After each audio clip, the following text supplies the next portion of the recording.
Good morning. Magtubero muna tayo. Ayan. Kahit nakabukas siya dito, malakas ang agay dyan. Kaya try natin magtubero guys. Bumili yung anak ko ng mga gamit sa kabagong hose. Mga gamit dyan. Hindi ko alam kung ano mga tawag niyan guys.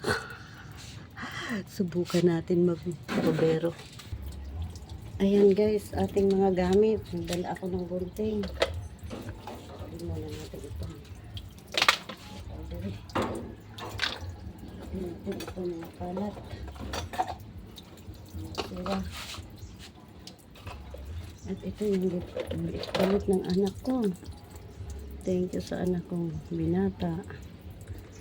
Multi-jet spray gun. Yan ang pangalan niya.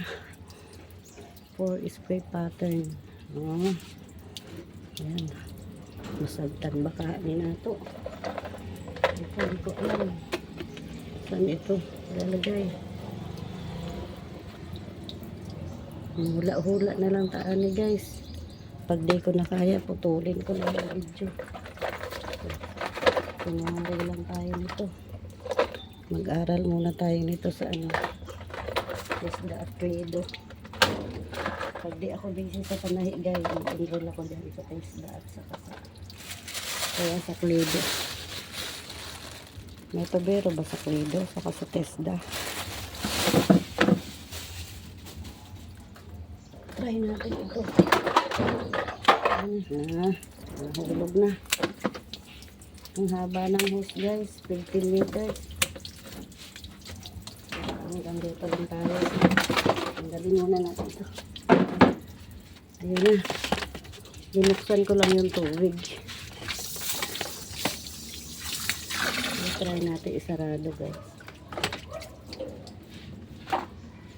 Ayun. Ay, ano naman pala ito. Kuha mo na akong pliers. Nawa na. Hindi man nakikita sa video. Sabi, Lisa. Ano dito? Ha?